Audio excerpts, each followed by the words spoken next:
Hello everyone, welcome back to my channel guys. आज के classes में हम लोग भूगोल का पहला चैप्टर स्टार्टिंग किए हैं एमसीक्यू लगाना। ठीक है, अगर आप लोग को एमसीक्यू लगाना है चैप्टर वाइज, अपने आप को चेक करना है कि हम कितना जैसे कि सॉल्व कर रहे हैं क्वेश्चन को, तो इस चैनल के साथ जुड़ सकते हैं। तो चलिए ज़्यादा समय न लेते हुए क्लास को स्टार्ट करते हैं। आज के क्लासेस का फर्स्ट क्वेश्चन है, प्राचीन भारतीय भौगोलिक मान्यता के अनुसार, यानी प्राचीन समय के अनुसार ये पूछ रहा है, भारतवर्ष किस महाद्वीप का अंग था? जो हमारा इंडिया था यह किस महाद्वीप का अंग था? जैसे कि आप लोग जानते हैं कि कितना 7 महाद्वीप है, तो उन 7 महाद्वीप में से हमारा जो भारत है किस महाद्वीप का अंग था, यही बताना है आप लोग को। 4 ऑप्शन आप लोग के सामने है। जैसे कि आप लोग को ये तो पता ही होगा कि हमारा इंडिया जो है पहले किसी और महाद्वीप से जुड़ा था। ये इसका खसका हुआ, यानी खसक के ये आकर एशिया में जैसे मिला है। तो यही पूछ रहा है कौन सी महाद्वीप से ये जुड़ा था प्राचीन समय। ठीक है, तो इसका जो करेक्ट आंसर है ऑप्शन बी है, जम्बूद्वीप। ठीक है, इसको अन्य नाम से भी जाना जाता है, आप लोग अच्छे से इसको समझ सकते हैं। नेक्स्ट क्वेश्चन है, क्वेश्चन नंबर 2 है, सर्वप्रथम इंडिया शब्द का प्रयोग भारत के किस भाषा में किया गया? मतलब सबसे पहले इंडिया शब्द का प्रयोग भारत के मतलब कि किस भाषा में किया गया था? किस भाषा में किया गया था इंडिया शब्द का प्रयोग सबसे पहले? तो ये इसका राइट आंसर जो होगा ऑप्शन बी होगा। ग्रीक भाषा में इंडिया शब्द का सबसे पहले प्रयोग ग्रीक भाषा में इंडिया शब्द का प्रयोग सर्वप्रथम किया गया था। ठीक है, नेक्स्ट क्वेश्चन है, क्वेश्चन नंबर 3 है, भारत की मुख्य भूमि की दक्षिणी सीमा है क्या? ये जैसे कि हमारे भारत की मुख्य भूमि की दक्षिणी सीमा यही बताना है कि क्या है। 4 ऑप्शन आप लोग के सामने हैं। जैसे कि आप लोग जानते हैं कि हमारे जो भारत का मुख्य भूमि की जो दक्षिणी सीमा है वह है 8 डिग्री 4 उत्तरी अक्षांश, ऑप्शन सी। ठीक है, इसका राइट आंसर होगा। ओके, अगले क्वेश्चन है, क्वेश्चन नंबर 4 है, निम्नलिखित में से कौन सा देशांतर भारत की मानक मध्यांश रेखा है? मध्यान्ह रेखा है। जैसे कि देशांतर रेखा की बात किया गया है कि मतलब देशांतर रेखा जो है मानक रेखा, हमारे इंडिया का मानक रेखा देशांतर बताना है, नहीं कि ग्लोब का पूरा नहीं, सिर्फ इंडिया का बताना है। तो इसका जो करेक्ट आंसर है ऑप्शन डी है, 22 डिग्री 30 ईस्ट यानी पूर्व। ठीक है, इसको अच्छे से आप समझ सकते हैं। राइट, चलिए आगे हम लोग बढ़ते हैं।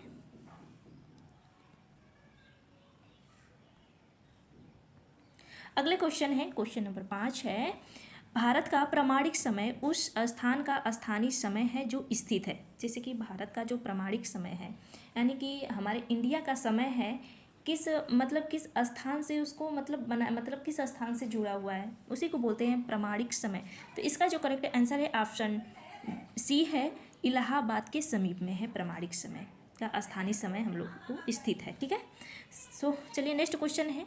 अगले क्वेश्चन है, भारतीय मानक समय ग्रीनविच मध्य समय से आगे है। मतलब जो कि हमारे ग्रीनविच का समय है और हमारा इंडिया कितना आगे है उससे, तो ये पूछ रहा है। तो इसका जो करेक्ट आंसर है ऑप्शन बी है, 5 घंटा यानी 5 घंटा 30 मिनट। ठीक है, चलिए नेक्स्ट क्वेश्चन पे हम लोग बढ़ते हैं। अगला क्वेश्चन है, भारत की पूर्व से पश्चिम तक की सीमा की लंबाई, भारत की पूर्व से पश्चिम तक की लंबाई बताना है। जो भारत हमारा है उसका पूर्व और पश्चिम की लंबाई बताना है कितना है। तो आप लोग बहुत ही अच्छे से अपने माइंड में सेट कर लीजिए, 2333 किमी। ठीक है, कितना? 2333 किमी पूर्व से पश्चिम की लंबाई है हमारे इंडिया की। ठीक है, चलिए नेक्स्ट क्वेश्चन है, क्वेश्चन नंबर 12 है, भारत की तटरेखा की लंबाई, भारत की तटरेखा की लंबाई कितनी है? आप लोग समझ रहे होंगे कि अच्छे से कि तटरेखा किसे कहते हैं, यानी जो हमारा इंडिया है वो पानी से कितना राज्य जुड़ा है, उसका मतलब उस जमीन का, उस हिस्सा का कितना लंबाई है, ये क्वेश्चन कर रहा है।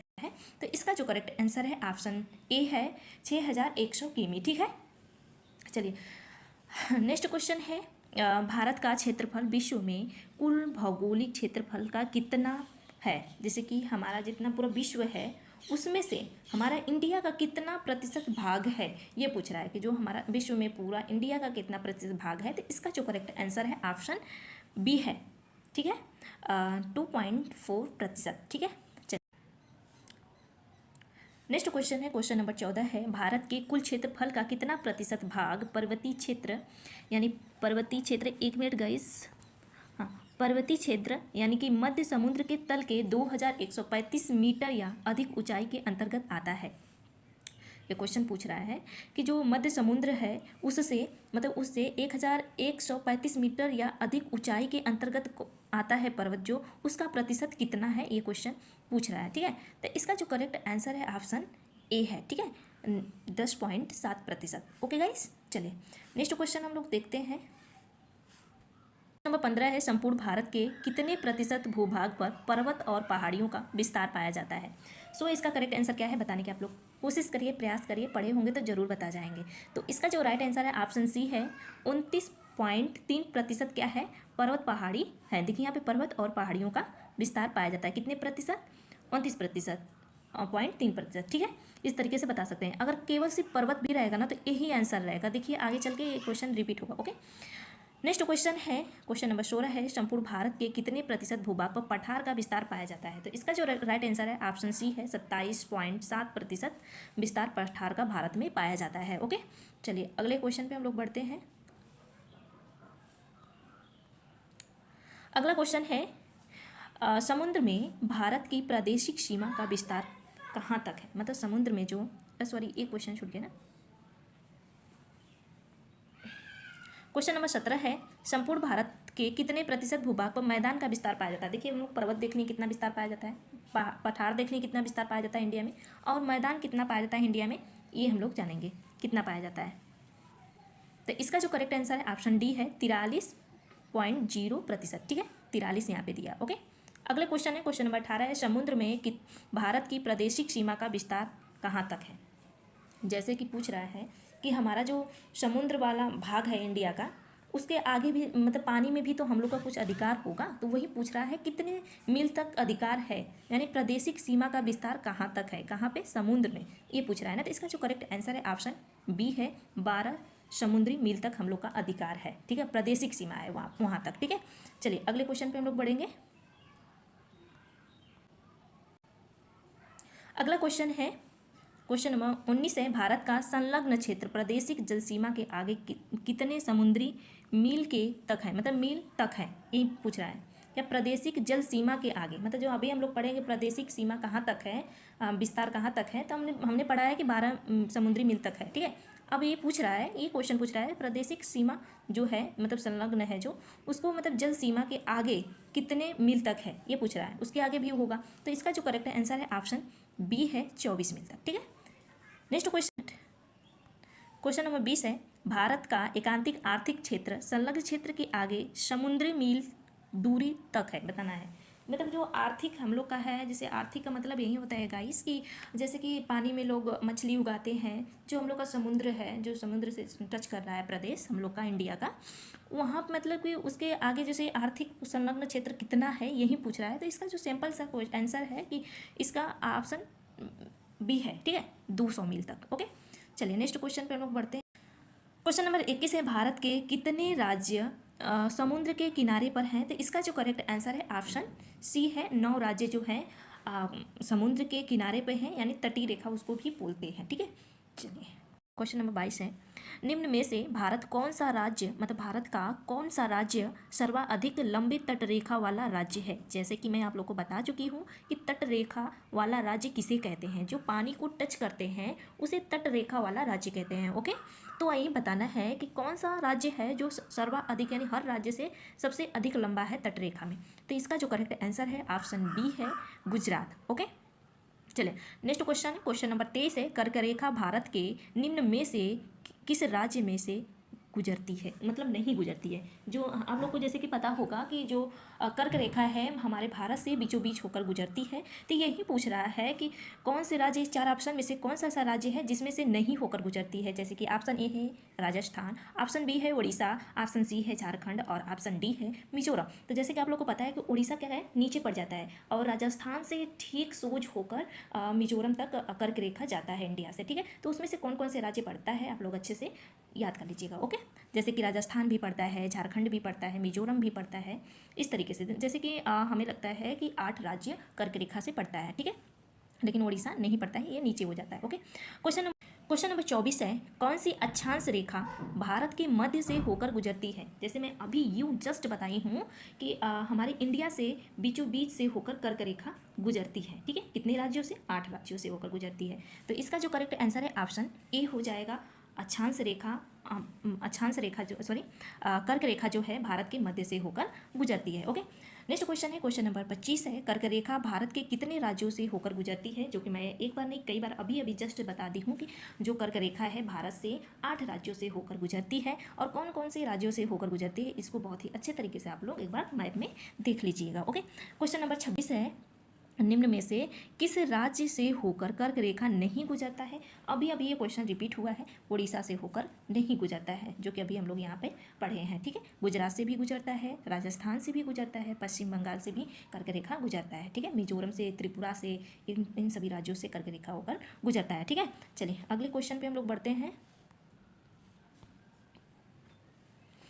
क्वेश्चन नंबर 28 है, भारत की मुख्य भूमि की दक्षिणी नोक पॉइंट क्या है? नोक उसे कहते हैं, पॉइंट को नोक कहते हैं। तो यही पूछ रहा है, जो भारत हमारा है उसकी मुख्य भूमि जो दक्षिण तक है, मुख्य भूमि यानी जो इंडिया से एकदम इंडिया से चिपका हुआ है उसको मुख्य भूमि बोलते हैं। दक्षिण का बताना है कि कौन है मुख्य भूमि, कौन है एकदम दक्षिण में। तो इसका जो करेक्ट आंसर है ऑप्शन ए है, केप कोमोरिन। ठीक है, केप के मोरिन। ठीक है, ये क्या है? इंडिया की मुख्य भूमि है दक्षिण में। ठीक है, मतलब मुख्य पॉइंट है, यहीं तक खत्म हो जाता है India. Okay, next question number 29 है, भारत के दक्षिण में सबसे दूरस्थ स्थल कौन सा है? देखिए अभी हम लोग पढ़े हैं भारत की मुख्य भूमि दक्षिणी नोक कौन है? के मोरिन है। ठीक है, अब यही पूछ रहा है भारत के दक्षिण में सबसे दूरस्थ, मतलब सबसे दूरस्थ कौन है? तो इसका जो करेक्ट आंसर है इंदिरा पॉइंट। इंदिरा पॉइंट जो है ये भारत के सबसे दूरस्थ में पड़ता है, इंडियन लास्ट में पड़ता है। ओके, चलिए अगले क्वेश्चन पे हम लोग बढ़ते हैं। अगला क्वेश्चन है, क्वेश्चन नंबर 30 है, इंदिरा पॉइंट का अन्य नाम क्या है? देखिए इंदिरा पॉइंट का कई सारे नाम हैं, अगर आप लोग एक नाम याद कर लेंगे ना तो फिर हो सकता है कि नाम चेंज करके आ जाए, जो आप लोग पढ़े हैं वो नहीं आया तो फिर दिक्कत हो जाएगा। तो इसका सारा नाम हम लोग अच्छे से समझ लेंगे। तो इसका जो इंदिरा पॉइंट का कई सारा नाम है, जैसे कि पार्सन पॉइंट। ठीक है, यहाँ पे पार्सन पॉइंट, ओके रुक जाइए, जैसे कि इंदिरा पॉइंट के कई सारे नाम है, पार्सन पॉइंट, पिगमेलियन पॉइंट, ठीक है, ली ही चिंग पॉइंट। ठीक है, इतना सारा नाम है इसका, जैसे आप लोग अच्छे से इसको पढ़ लीजिएगा। ओके, ठीक है, अगले क्वेश्चन है, क्वेश्चन नंबर 31 है, निम्नलिखित में से कौन सा स्थान भूमध्य रेखा के निकटतम स्थित है? यही बताना है कि जैसे कि आप लोग जानते हैं, आप लोग ग्लोब देखे होंगे ना, तो उसमें 3 रेखा देखे होंगे, सबसे बीच में आप लोग भूमध्य रेखा देखे होंगे, और ऊपर आप लोग देखे होंगे एक कर्क रेखा देखे होंगे और एक मकर रेखा देखे होंगे। ठीक है, तो ये हम लोग कर्क रेखा देख चुके हैं कि हमारे इंडिया से बीच से होकर गुजरता है, और कौन कौन से राज्य से गुजरता है हम लोग अच्छे से समझ चुके हैं। ठीक है, अब यही पूछ रहा है कि जो हमारा भूमध्य रेखा है जो ग्लोब के बीचों बीच में रहता है, ये इंडिया के निकटतम, मतलब कि जो भारत के भूमध्य रेखा जो है इसके इंडिया के निकटतम कौन स्थान है, इसके मतलब भूमध्य रेखा के निकटतम कौन स्थान है इंडिया का, इस तरीके से पूछ रहा है। ठीक है, तो इसको आप लोग बहुत ही अच्छे से बता सकते हैं कि इसका राइट आंसर क्या। सो गाइज इसका करेक्ट आंसर होगा इंदिरा पॉइंट। इंदिरा पॉइंट जो है ना भूमध्य रेखा के निकटतम है, सबसे पास में क्या है, कौन सा भारत का कौन सा स्थान है? इंदिरा पॉइंट है भूमध्य रेखा के पास में। ठीक है, इन्हें भूमध्य रेखा हमारे इंडिया को टच नहीं करता है, बट पास में कौन है? इंदिरा पॉइंट है। ठीक है, नेक्स्ट क्वेश्चन है, क्वेश्चन नंबर 32 है, भारतीय भूमि का सर्वाधिक उत्तरी भाग क्या है? जैसे कि आप लोग अभी हम लोग पढ़े हैं कि भारत का दक्षिणतम बिंदु कौन सा है, उसी तरीके से ये पूछा है कि भारत का उत्तरी भाग लास्ट एकदम कौन सा है। तो इसका जो करेक्ट आंसर है ऑप्शन डी है, इंद्रकौल। ठीक है, ये भारतीय भूमि का सर्वाधिक उत्तरी भाग है, उत्तरी यानी ऊपर का, जो जिसे जम्मू कश्मीर वगैरह पड़ता है उसके ऊपर का भाग है। ठीक है, एकदम लास्ट वाला ऊपर का भाग है, उत्तर का। ठीक है, इस तरीके से समझ सकते हैं। आई होप आप लोग को मैं समझा सकूँ, ऐसे आप लोग को पता भी होगा, मुझे पता है, हम लोग प्रैक्टिस कर रहे हैं तो पढ़कर ही प्रैक्टिस करते हैं। ओके, बिना पढ़े तो प्रैक्टिस हो नहीं सकता है क्वेश्चन। ठीक है, हाँ, तो चलिए अगले क्वेश्चन पे हम लोग बढ़ते हैं। क्वेश्चन नंबर 33 है, भारत का दक्षिणतम स्थान इंदिरा पॉइंट निम्नलिखित में से कहाँ स्थित है? अब बताना है कि इंदिरा पॉइंट जैसे कि दक्षिणतम बोल दिया ना, तो आप जस्ट अपना दिमाग कहाँ लेकर जाओ, एकदम लास्ट में साउथ में लेकर जाओ कि हाँ उधर से पूछ रहा है, दक्षिण में, दक्षिण वही पड़ता है जैसे साउथ हमारा दक्षिण पड़ता है, और उत्तर में कौन पड़ता है? जम्मू कश्मीर वगैरह। पश्चिम में कौन पड़ता है? पूर्व में कौन पड़ता है? इसको बहुत ही अच्छे से मैपिंग को आप लोग देख लिया करो, जैसे मैपिंग से ना आधा क्वेश्चन क्लियर हो जाता है। ओके, तो क्वेश्चन नंबर 33 में क्या पूछा है कि जो भारत का दक्षिणतम इंदिरा पॉइंट है, ठीक है, बता दिया है कि इंदिरा पॉइंट कहाँ है, दक्षिण में। ओके, क्वेश्चन खुद बता दिया है। अब ये पूछ रहा है कि कहाँ पे स्थित है, 4 ऑप्शन आप लोग के सामने है, क्या तमिलनाडु में स्थित है, या केरल में स्थित है, या लक्षद्वीप में स्थित है, या अंडमान निकोबार में स्थित है, यही क्वेश्चन पूछ रहा है। तो जैसे कि आप जानते हैं कि चारों ऑप्शन साउथ का ही दिया है, तो आप इसमें कंफ्यूज ना होइएगा, आराम से क्वेश्चन को टिक लगा जाइएगा, जैसे कि अंडमान निकोबार। ठीक है, ये कहाँ है, इंदिरा पॉइंट इसी में पड़ता है, जैसे अंडमान निकोबार में ही पड़ता है। ओके, अगला क्वेश्चन है, क्वेश्चन नंबर 34 है, भारत की मुख्य भूमि को रामेश्वर द्वीप से कौन अलग करता है।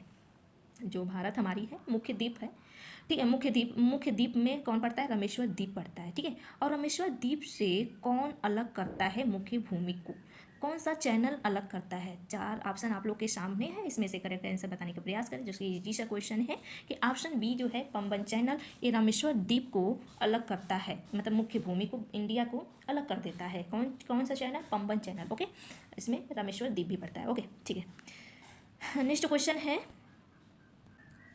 क्वेश्चन नंबर 35 है, एडम्स ब्रिज निम्नलिखित में से किन 2 देशों के मध्य स्थित है। एडम ब्रिज है एक, मतलब ब्रिज में वही होता है घूमना फिरना वैसे वाला स्थान है, तो वही पूछ रहा है कि एडम ब्रिज जो है ये दो देशों के मध्य में स्थित है, मतलब 2 देश के मध्य में स्थित है। अब यही पूछ रहा है कि ये कौन से दो देश के मध्य में स्थित है। जैसे कि 4 ऑप्शन आप लोग के सामने हैं। ऑप्शन ए है भारत और पाकिस्तान के बीच में है, या तो भारत या बांग्लादेश के बीच में है, या भारत या श्रीलंका के बीच में है, या भारत एवं म्यांमार के बीच में स्थित है। एडम ब्रिज कहाँ पे स्थित है, 2 देशों के बीच में स्थित है, ये क्वेश्चन बताना है। तो इसका जो करेक्ट आंसर है ऑप्शन सी है, भारत एवं श्रीलंका के बीच में एडम ब्रिज पड़ता है। ओके, चलिए, इतना बार क्वेश्चन को मैं रिपीट इसलिए करती हूँ ना कि आप लोग भूले ना, बोर नहीं होना है, क्वेश्चन से बोर थोड़ी नहीं होते हैं, उसको अच्छे से जितने बार रिपीट करेंगे ना वो आपके माइंड में सेट होता जा रहा है। भले ऐसे खुद ऐसे नहीं आ रहा है, लेकिन जब क्वेश्चन देखेंगे ना तो उसका हल क्वेश्चन आंसर दे जाएंगे। ठीक है, चलिए अगले क्वेश्चन पढ़ते हैं। क्वेश्चन नंबर 36 है, 36 पे हम लोग आगे ना, हाँ,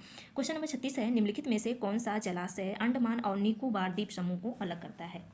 यही बताना है कि ऐसा कौन सा जलाशय है जो अंडमान और निकोबार द्वीप समूह को अलग करता है। आप लोग मैप देखेंगे ना तो ये सारा क्वेश्चन मैप से ही हल हो जाएगा। जैसे कि ऑप्शन बी है 10 डिग्री चैनल जो है अंडमान और निकोबार को क्या करता है, अलग करता है। ओके, अगले क्वेश्चन है, क्वेश्चन नंबर 37 है, डंकन पास होता है, पास उसे बोलते हैं ना कि जैसे कि आप ऐसे रहता है, आप लोग नाव से चले जाएंगे दूसरे, तो वो पास एक तरीके से रास्ता होता है, उसे ही पास बोलते हैं। तो डंकन पास किसके बीच में स्थित है ये बताना है। तो डंकन पास जो है दक्षिणी अंडमान और छोटा अंडमान के बीच में स्थित है। इसको बहुत ही अच्छे से आप लोग समझ सकते हैं कि डंकन पास कहाँ है, दक्षिणी अंडमान और छोटा अंडमान के बीच में कौन है, डंकन पास है। ओके, चलिए अगले क्वेश्चन पे हम लोग बढ़ते हैं। अगला क्वेश्चन है, क्वेश्चन नंबर 38 है, द्वीप एक द्वीप है, मतलब द्वीप है, द्वीप एक क्या है, द्वीप है, द्वीप मैंने छोटा द्वीप होता है उसे ही बोलते हैं, द्वीप नाम है उस द्वीप का। तो यही पूछ रहा है ये कहाँ पे पड़ता है, गुजरात में पड़ता है, या दमन के तट पे पड़ता है, या गोवा के तट पे पड़ता है, महाराष्ट्र के तट पे पड़ता है, ये क्वेश्चन आप लोग को बताना है। तो इसका जो करेक्ट आंसर है मेरे प्यारे व्यूअर्स, गुजरात के तट पे द्वीप एक द्वीप है जो कि गुजरात के तट पे पड़ता है। ठीक है, नेक्स्ट क्वेश्चन है, क्वेश्चन नंबर 39 है, भारत और श्रीलंका को अलग करने वाली जल राशि बताना है। भारत और श्रीलंका को अलग करने वाली जलराशि कौन सी है। तो इसका आप लोग मैप देखेंगे ना तो यूँ लगा देंगे इस क्वेश्चन का। तो इसका क्वेश्चन आंसर जो है ऑप्शन सी है, पाक जल संधि जो है भारत और श्रीलंका को अलग करने वाली जल संधि है। ठीक है,